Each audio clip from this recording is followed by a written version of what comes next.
Isang mapagpalayang araw po. Nandito naman po tayo sa ating channel, Lakdan MD.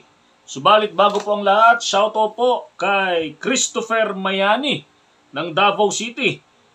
Si Christopher Mayani po ay from Mac Fabulous Security Agency. So sa lahat po ng taga Mac Fabulous Security Agency at sa lahat ng mga Davaoeños, especially dyan sa Davao City, shoutout po sa inyong lahat at mabuhay po kayo dyan. Shoutout din kay Ryan Manalo o Ryan Manalio, no?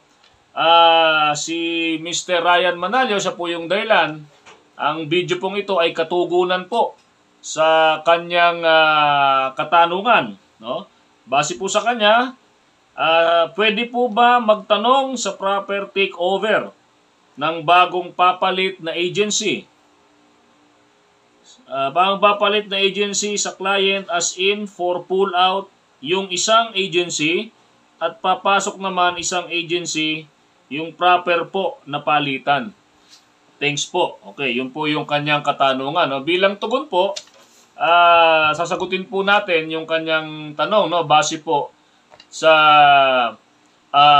industry practice, no? Na kung saan ito po yung kadalasang ginagawa, no, ng mga security agency during the takeover, no? Kung meron silang mga bagong kliyente na iti-take over. Okay po? So usually po, sa proper takeover po ng security agency, syempre hindi naman tayo basta-basta magti-take over nang walang prior notice. So mahalaga po dyan yung documentation.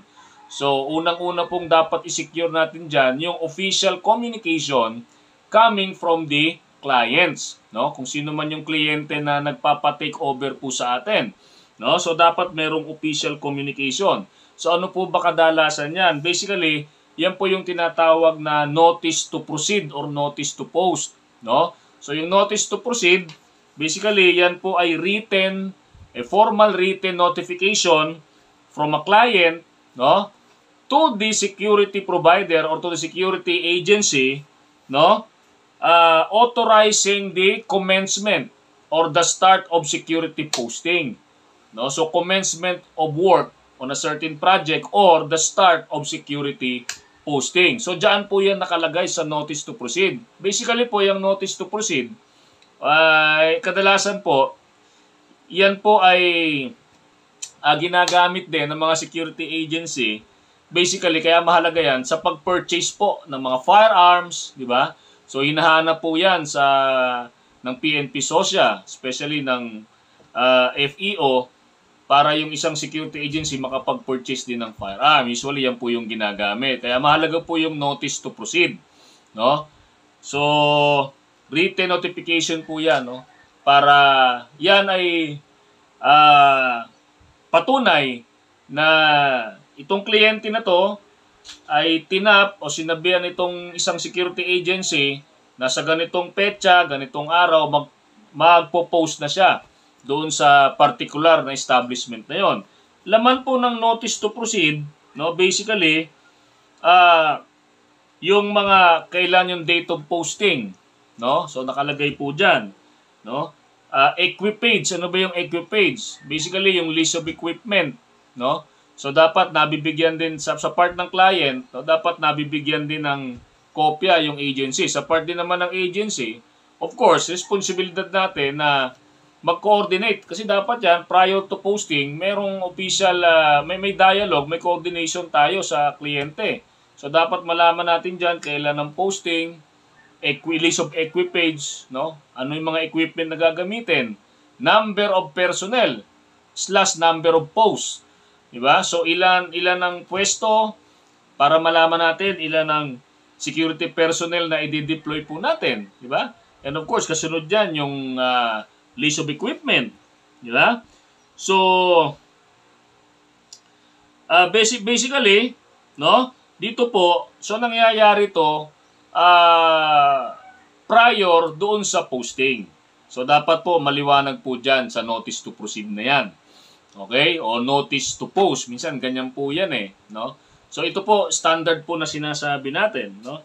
So pagka po nagkaroon na ng coordination, no, between the client, no, at doon sa bagong papalit na agency, So basically, meron namang mga internal communication si client doon naman sa outgoing. Di ba? So sa incoming agency, kung kayo po ang papalit dyan, so malaga, bago nyo i-take over yan, dapat may notice to proceed. No? Laman ng notice to proceed, ilan ang equipment, ilan ang number of personnel, number of posts, di ba? Date of posting. So yan po yung mahalagang dapat na lalamanin ng notice to proceed or notice to post. No? So, prior to that, so syempre kung magpo-post na kayo, meron ng notice to proceed, aalamin nyo rin, no, sa part ng agency, willing ba yung kliyente na ipa-absorb yung existing na personnel? No? Syempre, para malaman nyo rin, ilan pa yung ipoprovide ninyong tao. No? Ngayon, kung hindi naman, kung hindi sila, kasi syempre, discretion po yan ng client kung may mga tao na gusto nilang ipa-absorb or what. No? So, importante lang po, dapat yung mga tao na yan, mag-resign po doon sa agency, sa outgoing. No? So, dapat meron silang proper documentation din po doon. No? Bago nyo po rin naman i-absorb. Okay? So dyan po, kasabay po niyan, let's say, malapit na yung inyong date of posting, so dapat magkaroon po kayo ng parallel posting dyan. No? So basically, kung alam nyo na yung number of posts, number of personnel, alam nyo na rin kung ilan yung absorb at kung ilan yung hindi, or kung walang i-absorb yan, obligado kayong recruit ng personnel para ipwesto dyan sa establishment na yan. So kung yan po ay mga bago, dapat po magkaroon kayo ng parallel posting. No? So ano po ba yung parallel posting? Side-by-side posting po ito between the outgoing guards and the incoming security professionals. No? Between the outgoing security professionals and the incoming security professionals. So let's say, meron kayong 50 security posts. So meron kayong dalang halimbawa, 50 security professionals. So ipopost nyo yon kasabay nung 50 rin na outgoing security professional. So side-by-side posting po yan. Kaya po yan ang tinatawag na parallel posting. No? Outgoing tsaka incoming security professional.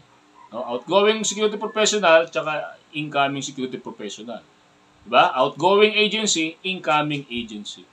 So parallel posting po 'yan sa isang security post, no?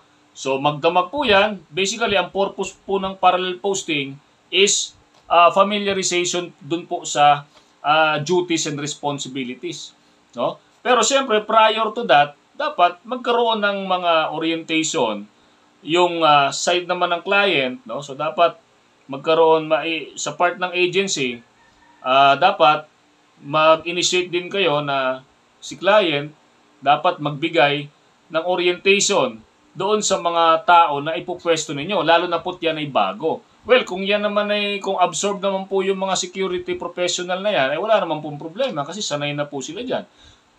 Pagka ganun po na-absorb, so basically dapat prior to the takeover, si agency dapat nakapag-conduct na ng administrative briefing, no, doon sa mga security professional na i-absorb nila, no? So dapat lahat ng mga policy ng agency na i-discuss sa kanila, no, yun po yan. Okay, nitty-gritty po dapat ma-discuss sa kanila, no? Kung yan ay hindi absorb at bagong mga pwesto, mas matindi po kasi dapat po yun merong orientation internally sa part ng inyong kliyente, no? So familiarization po, okay, ng duties and responsibilities, yung tinatawag na job order, no? So per post po yan, okay? So during the actual takeover naman, so si outgoing agency dapat po magpapirma, meron po yan dalang tinatawag na certificate of turnover, no? So basically, yung certificate of turnover, nakalagay dyan yung date kung kailan yung tapos ng pwes ng ng kontrata nila, no? Yung termination. Kasi prior naman dyan sa pag-take over ng incoming agency, i-issuean naman sila dyan internally ng client, i-issuean sila dyan ng notice of dismissal or notice of termination ng security services po nila. Okay? So, labas na po yung incoming doon. Internal na po yun ng client tsaka ng outgoing. Basta sa part po ninyo, kung kayo po ay incoming agency, no? So, Mr. Ryan Manalo, so sa part po ninyo, kung kayo incoming agency, dapat po, makapag-secure kayo dyan, notice to proceed, no? Nakalagay dyan yung mga date of posting, number of posts, number of personnel, equipage, no? Equipment, di ba? So, makapagkanda kayo ng parallel posting kung mga bago po yung mga security professional ninyo. At sa araw po ng takeover, o minsan ang tawag ng iba dyan is transition, di ba? So, yan po, no? Dapat si outgoing agency makapag-execute, makapagpapirma po yan sa inyo ng tinatawag na Certificate of Turnover. No, ano po ba yung nilalaman ng Certificate of Turnover? So, nandyan po yung end ng posting nila. Di ba? Kailan yung transition na nangyari, kailan yung takeover na nangyari. So, yun po yun, no? Nakalagay po dyan. Okay? So, yan po. Yun lang naman po ang laman yan na formally, tiniturn over na ni outgoing security agency yung kanyang pwesto ngayong araw na to na sinasabi kung kailan kayo nag-take over o nag-transition doon sa bagong incoming agency.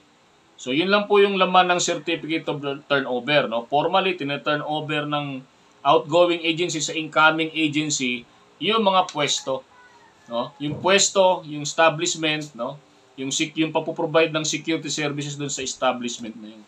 Of course, yung pong Certificate of Turnover, no? Dapat po yan, of course, pirmado ng outgoing, kung sino man yung representative doon, pirmado rin po ng incoming agency. Katunayan na formally, nire-receive nila, no, yung kanilang responsibilidad doon sa araw na tinake over po nila yung establishment, no, yung kliyente. Okay po? At yan po, sa Certificate of Turnover, na pirmado po yan ng outgoing sa incoming at dapat witness po yan ng client representative. Kung sino man po yung authorized representative ng kliyente. No?